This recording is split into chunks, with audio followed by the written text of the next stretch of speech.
It's Russophobia. That's all it is. It's just Russophobia. There's nothing else here. It's just Russophobia.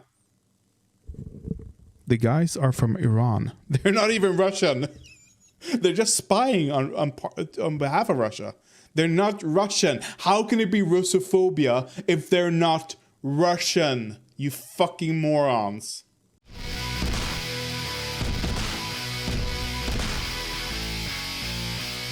There have been spy drama going on in Sweden. Recently, 2 brothers were convicted. One got a lifetime sentence. The other got a 10 years and 9 months sentencing, I believe. However, there was previously another Russian couple that got arrested. These arrests happened around the same time, but only one of them have gone to court or sentencing, at least, I believe. I'm not entirely sure what's happened here. There's no news really about it anymore. But this couple, let's start there, because this is less... There's less news about this, so let's start here. This couple came to Sweden around the year 2000. I believe they got... Was it 95 even?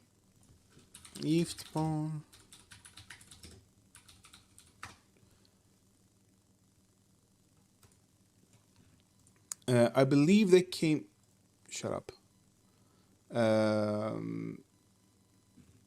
It doesn't matter. It doesn't really matter. They've been here for a long time. They became citizens around 2000 at least. The husband in the couple is still detained. The woman is set free. They are suspected of having spied on military equipment, because they ran an import-export company with military equipment. So they had probably access to a lot of Saab's secrets, to a lot of information that Russia shouldn't have. Let's just put it that way. In no way should Russia be having this information. However, if they have this information, the fact that they still to this day are failing this hard in Ukraine is just hilarious. It's just hilarious. Swedish military, we don't have a lot. What we do have is top notch, which is one of the reasons we are sought after on the world stage. For example, we ran a training exercise with the U.S. military or U.S. Navy for our subs, the Gotland class, I believe. It is so effective.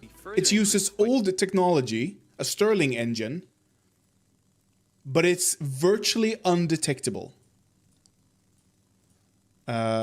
You can manage it with one person.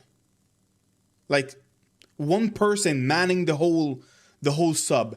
And I believe everybody in the submarine is able to at least maneuver the submarine.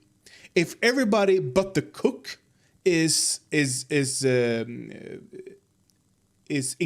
incapacitated, the cook can still surface the sub and get to rescue. Okay, that's how easy it is to maneuver. Oh my god! I just want.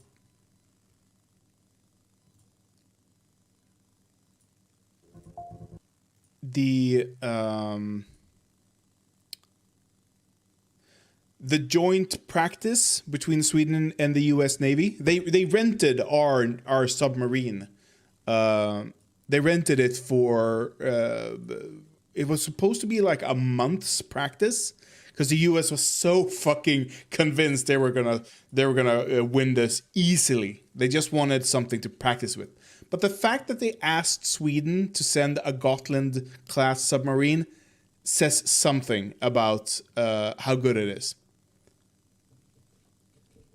The joint practice ran for 2 years. That's how fucking good it is. If Russia has access to this information, which is not unlikely in light of recent events, and they are still failing hard in Ukraine, they are so fucking fucked. They have the information, they have the intelligence, but they have none of the action. Embarrassing. Completely embarrassing.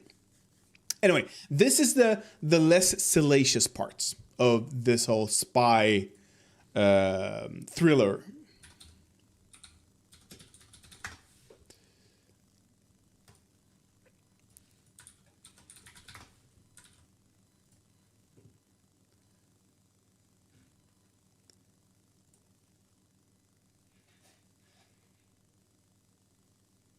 Wait, this is today, right? Or is it yesterday? Oh, even. I have no idea. So last week, January 19th, FRA is Swedish signal intelligence, we online and telephone and espionage like that. Wait. Hold up. Which dictatorship? United Arab Emirates, of course. Payman Kia, the older brother, I believe, was Russia's insider at SÄPO. SÄPO is Swedish Secret Service. And MUST. MUST is, I believe, is our CIA. Yeah, military intelligence. And sold out at least 90 top secret reports. He was able to act undisturbed for years and was only discovered after SÄPO received an outside tip that a Swedish mole had submitted an offer to the Russian intelligence service.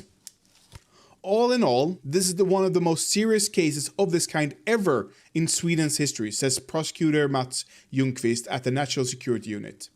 The 42-year-old from Uppsala worked for 10 years at the heart of the intelligence service. Today, despite his denial, he was sentenced to life imprisonment for aggravated espionage. The verdict shows that Payman Kia spied on behalf of Russia from within the secret police and the military intelligence and security service for 10 years. Only after SÄPO received an outside tip could action be taken. SÄPO received intelligence information that someone who worked within the Swedish security and intelligence service would have offered secret information to Russia and the GRU, writes the court in the judgment. I wonder if we have, if this means Sweden has an insider, or maybe some other nation has an insider in Russian secret intelligence. It's possible. That's how we got this information. The judgment described an offer for classified Swedish information that reached the Russian intelligence service, according to Chief Prosecutor Per Lindqvist. It was precisely this offer that started the whole case in 2017. They've been going on for longer than that. There is an offer at the bottom here, and when you compare that offer with what has been acquired and cleared, you see that it corresponds extremely well. It is just as the district court says, an important piece of the puzzle here, says Per Lindqvist. Is intelligence that became the focus of the investigation and the offer described in the judgment the same thing? Yes, it is. Is intelligence become the focus of the investigation and the offer described in the judgment the same thing? Okay. None of the prosecutors want to answer how SÄPO found out about the Swedish mole's offer to the Russian military. No shit they don't. No fucking shit they don't. Why the fuck would they want that? God. Why would they just, oh yeah, here's our inside man in Russia. That's how we got this. But in general terms, Per Lindquist described extensive cooperation with authorities both outside and inside Sweden's borders. It is clear that in the work with counter-espionage, there is extensive national and international cooperation. How it has turned out in this case, I cannot tell you about. But it is clear that in all work of this type, it is based on extensive international cooperation, and without that cooperation, it is difficult to sort out things like this. There are several authorities that worked incredibly hard for a very long time with this investigation. One of the authorities that contributed to parts of the investigation in the Defense Radio Agency, FRA, Defense Radio Agency. We have contributed to the investigation, but I do not want to go into exactly how we have worked. It's about the fact that we have supported SAPO and the armed forces and contributed in different ways, says Ola Bilger, head of communications at FRA. After SAPO received the tip about the Swedish offer to the GRU, the security police launched an internal investigation which concluded that it must be Payman Kia who went to Russia. They didn't even get the name. So they just found out someone was making an offer, and they deduced who it was from that. Interesting. After who went to Russia, a summary of this investigation is part of the evidence that the district court took notice of. The district court considered that SAPO presented very good grounds for its conclusion that Payman Kia is the most likely informant. The judgment reads. Okay, so in the court, I'm guessing they didn't present all the information, just the necessary information. From what I understand, they've been going through his office after hours. Like as soon as he went home, or as soon as the offices were empty, they went in there with a magnifying glass and some UV lights. They have also, I believe, they arrested this one first, and then they noticed the brother, because they had the brother on surveillance at the same time, I believe. Or they must have. Once they arrested this guy, they noticed the brother dispose of destroyed hard drives. Why would one destroy hard drives and just dispose them like that? Something's fishy going. Like, I would destroy hard drives. If I do it when my brother gets arrested for espionage, something's fishy going on, though. That's just how it works. Both brothers categorically deny any wrongdoing. Of course they do. Payman Kia, because in Sweden we don't have, you can't get a lenient sentencing for voluntary give up information. So I'm guessing that's why they didn't volunteer that they're guilty. Payman Kia claims that he was entitled to read the secret documents as part of his employment, and his younger brother Payman Kia claims that the cash he handled, among other things, derives from casino winnings in the United States. Immediately after the verdict, Payman Kia's lawyer, Anton Strand, said that his client was to appeal the sentence. I have spoken to my client who wants to appeal the verdict. I can state that my main man is sentenced against his denial for gross espionage. He also gets life imprisonment. Okay. It is, of course, not possible to be satisfied with this verdict, but this will be appealed to Svea Court of Appeal, says Anton Strand. And life verdict in Sweden, despite what people may claim, is still life. But you will be automatically appealed, I believe, or not automatically appealed. An automatic appeal will be filed after 25 years, I believe. My chat is not working. Anyway, I'll look at that later. Payman Kia's lawyer, Björn Sandin, is also dissatisfied and is considering an appeal. According to a prosecutor, the motive for the espionage was the payment Kia and his younger henchman and brother henchman. What is this? Give me the word. Handlanger, okay. Yeah, henchman, I believe. Yeah, sure, why not? And Payment Kia wanted to enrich themselves. I think the district court landed somewhere around $500,000. That's 50,000 euros. That is nothing. Why the fuck would you? I mean, that can't be the whole 10 years, can it? $500,000, that's not wrong, but the amount could be higher. It is difficult to. Okay, thank you. He is satisfied that's just what they could prove, I guess. He is satisfied with the district's court decision and says this about the sentence imposed. For those who have full insight into this, the outcome is actually completely expected.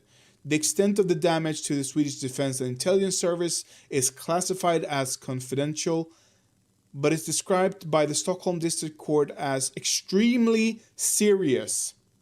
The most serious level of assessment. This is one of the cases that is among the worst we have had in this country when it comes to the type of crime, says prosecutor Mats Ljungqvist. So let's see if we can't. What's this?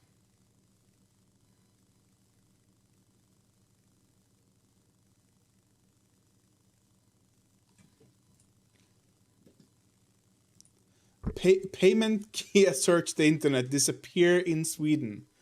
I'm guessing how? Right? Can you be prosecuted? Sorry.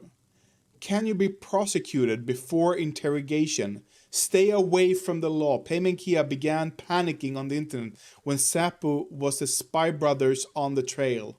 Now he and older brother Payment Kia are indicted on suspicion of having sold defense secrets to the Russian contact.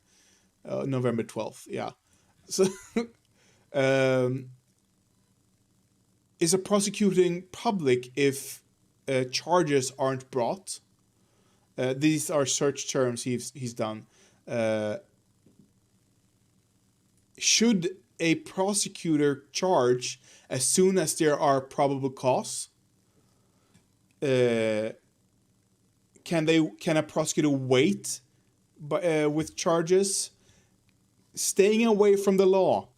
Staying away from delgivning.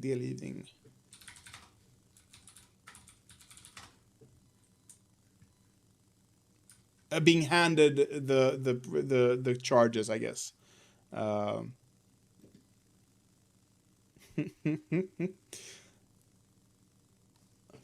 Airplane finder? Wait. Flygplan. What's this? What do you get for...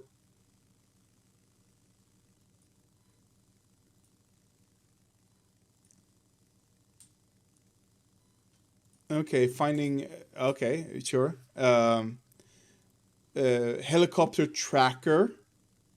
Interesting. His brother, when his brother was arrested, there were two helicopters, two Black Hawk helicopters, which the police used to guide people down from the helicopters. So interesting. Oof. How do you translate? Gross, of course. Gross unlawful ownership of secret papers is how I would translate this. Espionage.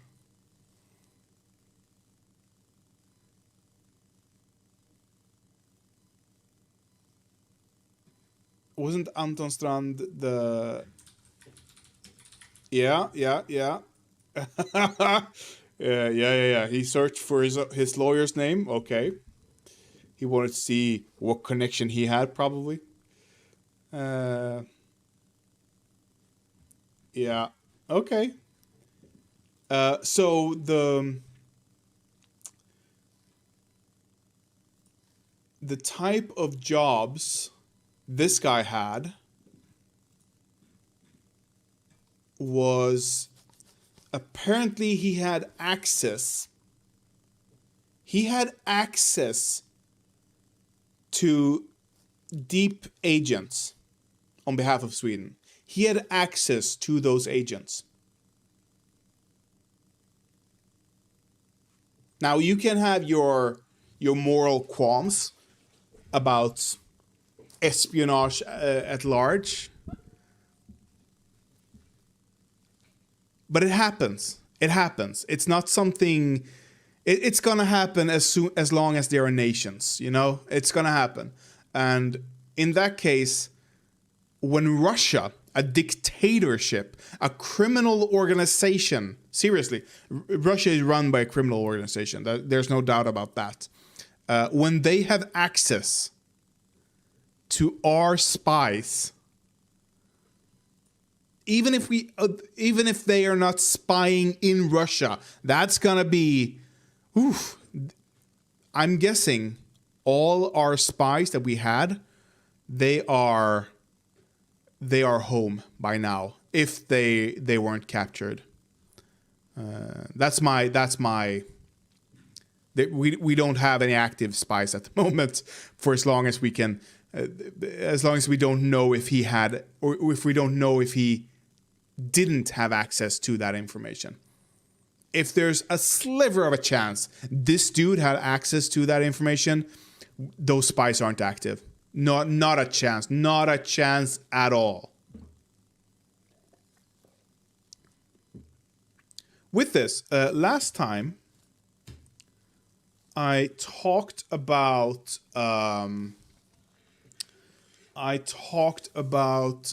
schools and boys. I didn't do a video on it. I wasn't happy with it. But we're seeing a massive flux, a massive increase in violence at the moment. And it seems to be connected to a Kurdish national. I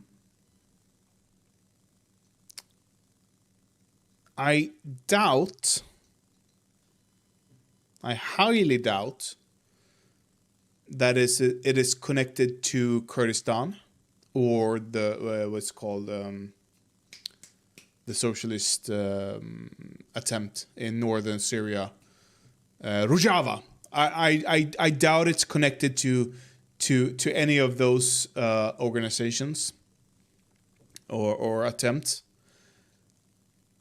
What I can believe, however, it wouldn't, let me put it this way, it wouldn't surprise me if Russia have funded our criminal organizations for years at this point, for decades. It would be, I wouldn't even, it wouldn't shock me a little bit.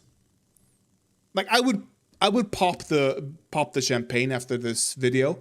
But if tomorrow someone said, you know what, we can trace money from Russia to these criminal organizations in Sweden, of course, why not? Why the fuck not? Of course, Russia is funding the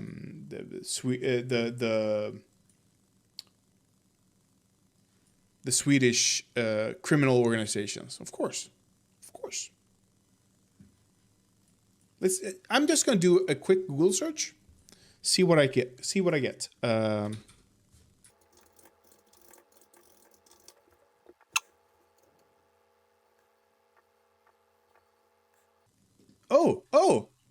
Okay. Oh my god. I haven't Googled this at all, ever. Let me just translate. Like, I don't know this website at all. Let me just check so it's not a...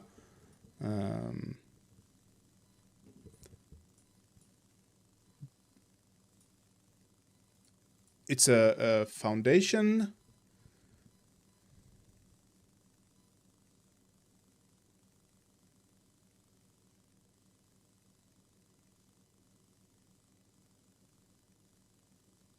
So it's a foundation where they... What? There, I'm gonna tread lightly. It's a foundation about specifically mapping out the Islamistic threats to Sweden, it seems. So take this for what it is. Anyway, I just Googled,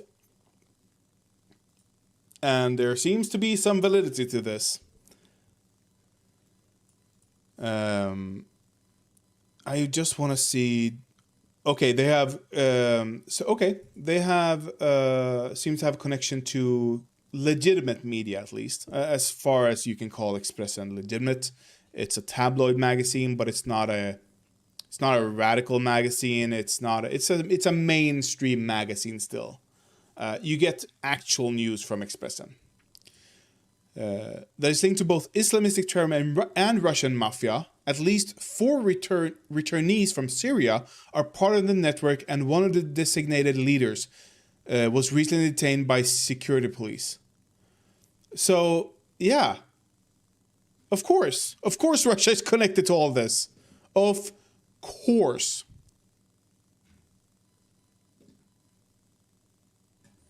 And let's just...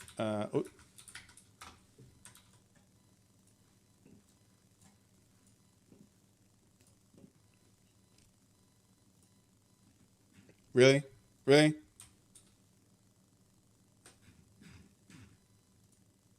So I can't translate it?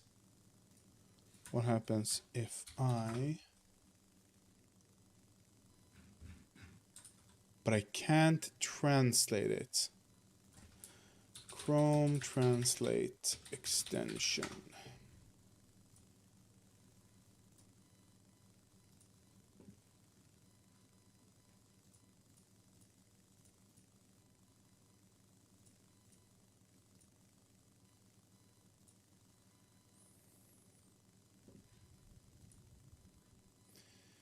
Engelska. There we go. Ha! Suck it. Organized crime is a Russian foreign policy. And, yeah. In addition to the military threat, this was 2017. In addition to threats to Sweden's security, we must also learn to understand and monitor a growing threat from organized crime, warns Karn Lallerstedt at the Business Security Delegation. When one thinks of Russia's foreign policy forces, it is above all... Oh, by the way, Russia's response to us imprisoning Russian spies... it's Russophobia. That's all it is. It's just Russophobia. There's nothing else here. It's just Russophobia. The guys are from Iran. They're not even Russian. They're just spying on behalf of Russia. They're not Russian. How can it be Russophobia if they're not Russian? You fucking morons. When one thinks of Russia's foreign policy forces, it is above all military factors that stand out. The country has more nuclear weapons, armed vehicles. This is hilarious. Armored vehicles, tracked artillery, and rocket artillery pieces than any other country. Russia's also so many occasions. Blah blah blah blah blah. The Kremlin's lunar strike under. Yeah, here. Okay, this is the spy that was connected to the Swedish couple who sold military secrets. Even less dramatic incidents, such as the hacker attacks on the Democratic Party of the US presidential election campaign and the kidnapping of Estonian security police officer on Estonian territory in 2014, clearly shows the willingness to flagrantly violate the usual rules of the game. A recent report from the European Council of Foreign Relations think tank presents a lesser-known tool in the Moscow secret toolbox: the Russian mafia. Spies operate in the underworld is not new or unique. Oh, that spies operate. Okay. But the Russian case stands out because organized crime linked to Russia plays a key role in many European countries, even outside the former Soviet Union. Organized crime linked to Russian accounts for about a third of the heroin sold in Europe. A third of the heroin sold in Europe is linked to Russia. Significant human trafficking and a majority of illegal arms imports. I wonder if Tate... It wouldn't surprise me if Andrew and Tristan Tate were approached by Russia, at least, if not actively engaged with Russian spies, actually. That's going to be interesting in the Romanian case, if that comes up. But Russian organized crime is often hidden force behind other criminal groups in Europe. These Russian-linked actors often operate at a strategic level, offering other criminals access to their resources and networks, which in practice can mean, for example, Afghan heroin, Russian methamphetamine, hacker expertise, or opportunities to invest dirty money. These criminal Russians, who may also come from other countries of the former Soviet Union, also strengthens less sophisticated European criminal groups through the goods and service they offer because they act as strategic intermediaries. They can operate and have great influence even in places where there are relatively few Russian gangsters. Yeah, they are so heavy resourced that they do not need to be many in order to be effective, which is quite scary, actually. Researcher Mark Yalotti, who wrote the report, not only finds growing evidence of links between the Russian security service and organized crime, but sees Russian organized crime as a potent foreign policy tool that can be used in intelligence and to exert political influence. As for Sweden, Stockholm is identified as an important smuggling link with a long-term presence of Russian organized crime. Sweden is also a target for mafia money. The parade example mentioned in the report is a revelation from 2014. The parade example mentioned, what?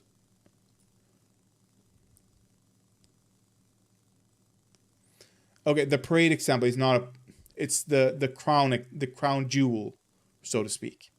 What was discovered then by newspaper Expressen was that a man who was described as boss of bosses in the Russian mafia also appeared on the FBI's most wanted list, along with Russian-speaking oligarchs also wanted by the FBI, controlled a majority of the shares of a publicly traded Swedish company with energy interests in Ukraine. With energy interests in Ukraine. Oh my God. The connections, they are everywhere. Both intelligence and criminal activities are by nature secret. So we can never be sure of everything that goes on in Sweden or is directed against Swedish interests. But history teaches us that security and intelligence agencies have long exploited criminal actors and black markets to serve their purposes. Gelotti highlights various aspects of how Russian security services have and can exploit organized crime to, for example, smuggle people, weapons, and other things across borders, execute defectors and terrorists, support intelligence operations, and act as conduits for the purchases of tactically or strategically interesting assets, such as properties in the vicinity of protected objects. So, Russia, apparently, it seems, is buying objects, apartments, housing complexes, businesses near objects of secrecy. state of military secret. That's interesting. That's very interesting. Or purchase or purchases or purchase hacker services for cyber attacks. It is not unique for states to use forces in the underworld to advance its interests. The Cold War is full of such examples where criminals and terrorists were used as proxies. An indirect destabilization and or influence of an adversary via criminal proxies become difficult to bind to a hostile state power, at least in court. Russia is not unique in that the Kremlin may have used criminal actors as a tool for the promotion of its security policy interests. Many other countries have also done so, but what distinguishes Russia in the context is how strong its organized crime is, and that Russia has shown a willingness to break the rules of the game that the European democracies follow, such as kidnapping secret service officers. How should a country like Sweden deal with the potential threats? It is important for politicians and the public to recognize that criminals and their black markets are connected to wider issues of national security, not just ordinary crime. Black markets, for example, pirated goods and narcotics, are sources of income that strengthen the financial basis of organized crime and also terrorist groups. Economic strength is a prerequisite for military strength. With money from illegal trade, criminal groups can recruit more members and buy more weapons. The real threat Sweden faces in this context is not Russia, but a growing criminality and black markets, which in themselves pose serious problems, but also create various vulnerabilities that can be exploited by adversaries. Against this background, the real problem is that Sweden does not take the task of maintaining a functioning justice system seriously. Damn, that's skating.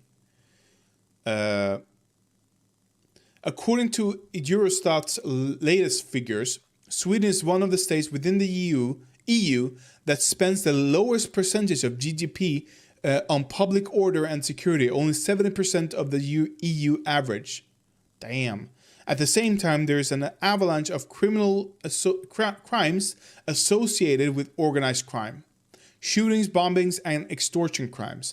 And the problem of vulnerable areas where the justice system is challenged is growing. Sweden must start taking security seriously. The alternative is a failing rule of law and an increased vulnerability to outside pressure. Now, the reason a lot of people have blamed and is blaming all of this, all of the spikes in criminality, which is a lot at the moment. We have had, let's just, let's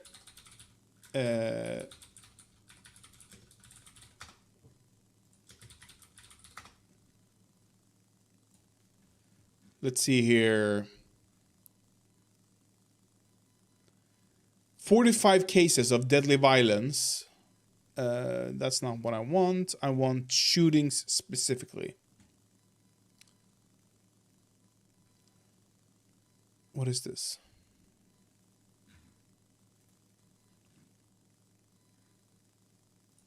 Oh, okay. So we can see here, if you just allow me to translate. Why doesn't it translate? Translate. Come on. He's not going to translate?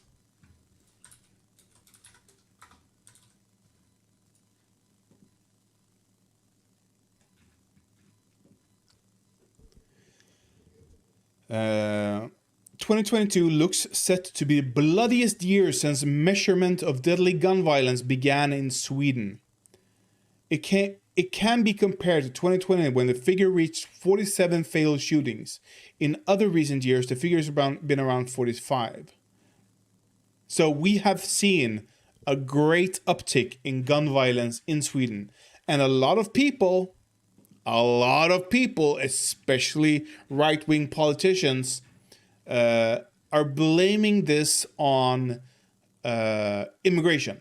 Immigration, period. There's no other factors involved. It's just they immigrant from Muslim countries or Islamic countries, and therefore they are criminals. You know, therefore they use gun violence against people. You know, this is a very simple explanation. I believe it is far greater possibility that Russia has targeted these types of criminal gangs to amp them up. They have poured money into them, poured drugs into them for recreational uses and for resale. They have also, and this I reported on, I believe, one of my first streams.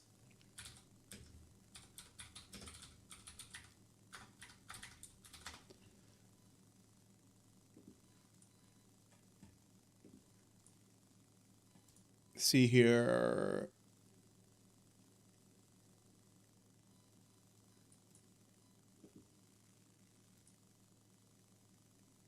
This is not it. Putilov. There we go. This is the guy. Egor Putilov. And translate.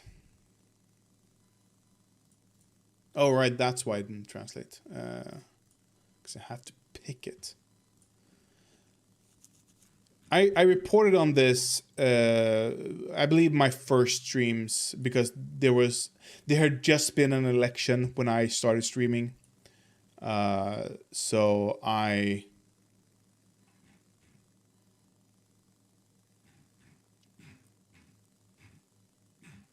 this guy is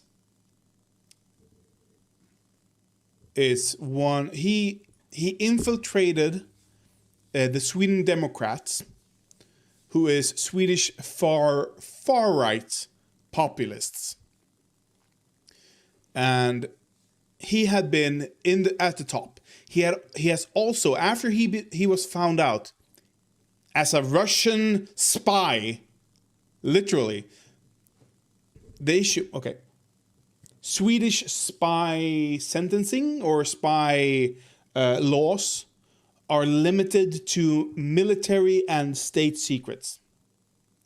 You cannot be convinced, or you can be convinced of corporate espionage, but you can't be convinced for sharing information on politicians to Russia, for example. I don't believe you can be convinced for that, which is why he's not in jail. You know, because he didn't commit any criminal acts. However, he was part of the people who have gained power from immigrant-connected criminality.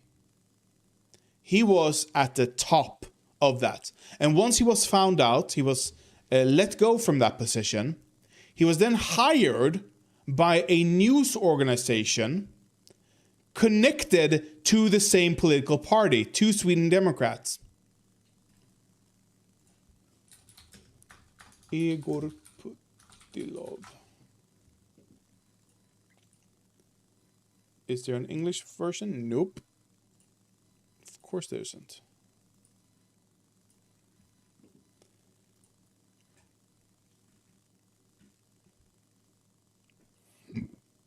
So he had a real estate deal. That's how he did it. There was a real estate deal he did where he was gifted 6 million, probably, something like that. He bought it for like $500,000 or $1 million, and he recouped that cost immediately. And the previous owner had ties, or is himself, a Russian oligarch. Have said that Igor Putilov could have been potentially a security risk working for the Riksdag building. Yeah, he was in our in the Reichstag, in our Riksdag. But no breaches of security regulations are known, and that's why he's not in jail, because he kept it he kept it clean. He kept it just outside the criminal law. Let's see, according to his own statement, he had fled torture and homophobic persecution in Russia together with his boyfriend. They appeared publicly with the story in Stockholm Pride 2005, and Putlov was interviewed under the name Popov in newspaper Commute. Another noteworthy circumstance that Igor Putlov had protected personal data between 2012 and November 2017. He has stated that this was because he lived under threat and worked in dangerous area abroad as a journalist.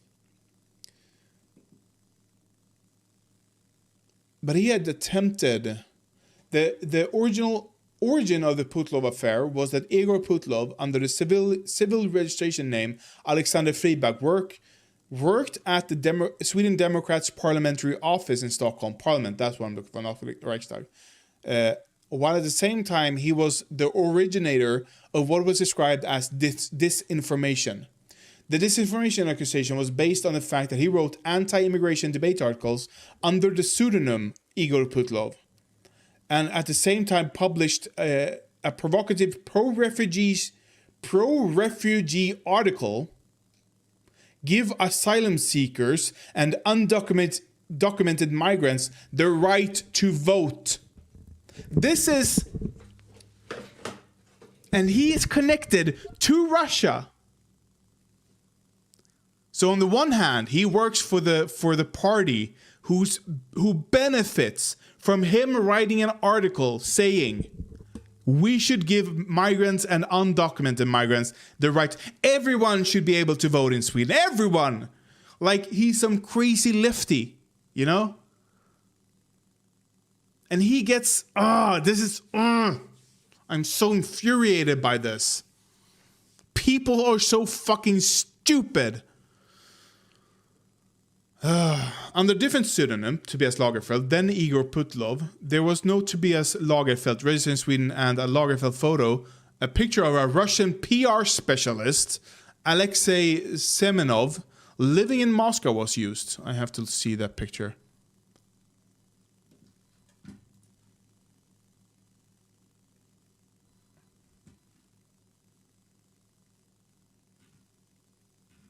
No? Okay.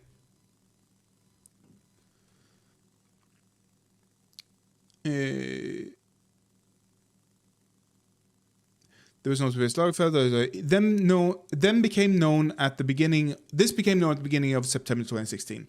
Later in September, the business gained new momentum when it became known that under his then real name, the taken Swedish name Alexander Friedbach, he made a house purchase where the seller was a Russian entrepreneur from St. Petersburg. The property outside of Stockholm was bought at a heavily discounted price of 6 million kronor. That's 600,000 euro. Half as much as the entrepreneur himself paid for the house. The property was then immediately resold by Igor at full market price.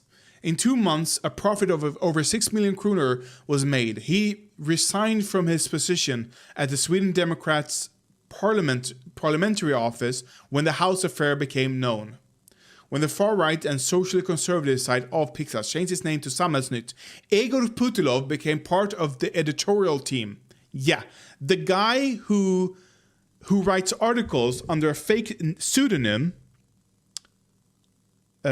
portraying themselves as some far-left ideologue wanting to give asylum seekers and anybody who just exists in Sweden. Why don't we just give tourists the right to vote in Sweden as well, huh? They hired that guy who was connected to Russia. Together with the Sweden Democrats' former economic policy spokesperson, Erik Almqvist. The Putlov affair became relevant again in February 2018 when his former client, the newspaper Arbetaren, which is the workers' paper, stated that he had immigrated to Sweden under the name Alexander Yarovenkov by having a fictitious relationship with a female Swedish citizen, and that he had tricked himself into Swedish citizenship. Later in February 2018, it became known that Igor Putlov applied for asylum in Sweden as early in 2003 under the name Yuri Popov, but had his asylum application rejected in 2005. According to his own statement, he had fled torture and homophobic prosecution. Yeah, this we read. Another noteworthy circumstance is that Igor Putlov had protected personal data, blah, blah, we read that. Political orientation or questioning surrounding the acquisition of Swedish citizenship have become questioned whether he's conscious or unconscious Russian agent. Really? But there is no evidence of this. Sure. But it's highly likely. Security experts and leading politicians have stated that Igor Putlov could have been a potential security risk while working in the parliamentary building. But no breaches of security are known. The Swedish Migrant Agency has received cases where Igor Putlov participated in the processing, but no information about inaccuracies has been made public. He doesn't need to. They're looking at his work, but his work might have been legitimate. They need to look at his personal life. They should have looked at his dealings with individuals in the party. Like, what information are they giving him freely, you know? Swedish media have reviewed and commented on Igor Putlov's background. Have published the conclusion that he has not been accused of illegal acts. Igor Putlov's employment in Samhällsnytt has continued after the publicity surrounding his citizenship. Was denied press accreditations to the parliament, no shit, as he was considered a security risk. The parliament administration considered that there was a risk that he would use a press accreditation to obtain information worthy of protection. After Putlov appealed the parliament administration decision, in 2019, the parliament administration again decided to deny Putlov press accreditation. After the parliament accreditation obtained from SAPO that Putlov must have had contact with Russian intelligence services. This led to Putlov reporting SAPO to the ombuds, JO,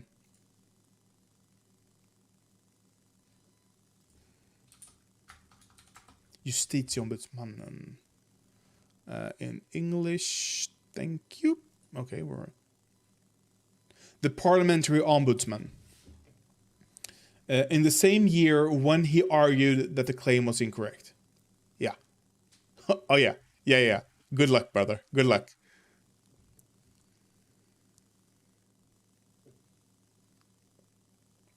So, when Russia becomes less threatening to Europe, when Russia becomes less antagonistic towards Europe, it would be I would be highly surprised, very surprised, extremely surprised if we didn't see a marked decrease in overall criminal activity in Sweden. I would be highly surprised if we didn't see a less immigrant criminal activity, like criminal activities from immigrants specifically. It is remarkable that we do not have information on this with all that we know at the moment. I don't know if George Santos is a Russian puppet. It is possible, however, because Russia doesn't need to have direct puppets in Congress or Senate, or in the House or Senate. They don't need to have direct puppets. What they will do, however, is fund these people, because they see them as destabilizing for the region. So they might not be puppets, but the fact that they have hold the views they hold is highly is very interesting to Russia. Is very it serves Russia's interests for them to be in positions of power. So if we see funding from Russia, yeah, I wouldn't be surprised at all, at all.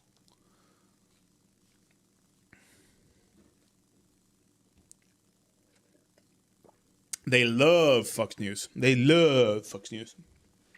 They have been haven't they been re-airing or airing Tucker Carlson segments in Russia, like pretty much nonstop, repeatedly aired his segments.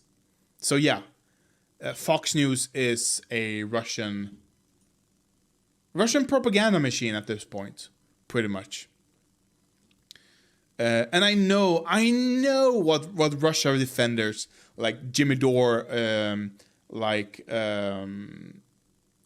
watched someone else, like just the gray zone in general. I know what they will say about this. They will call all of this Russophobia. They will say, if they ever see this segment, I doubt they will ever do that. But if they ever see this segment, they will absolutely just call it Russophobia and disinformation. Despite the fact that we have court documents, we have data to prove Russia is infiltrating Sweden on a high level, despite the fact that we know they have spies, or had spies at least, within our security offices. We know this, but yet they will still call it Russophobia. Because it's all they have. Your girlfriend's Russian? Break up. It's not even close. No, I'm kidding. That's interesting. I don't mind the Russian culture as well. I am, however, a bit dubious, since they are very connected. The Russian church is very very powerful in Russia. So I do, yeah, that part I do not like. But yeah, the Russian culture in general, I don't mind it. It's fine. It's cool. It's cool. It is. It's a bit gaudy for me at times, but it's fine. It's fine. It's fine. Anyway, that's what I have to say about the current happenings in Sweden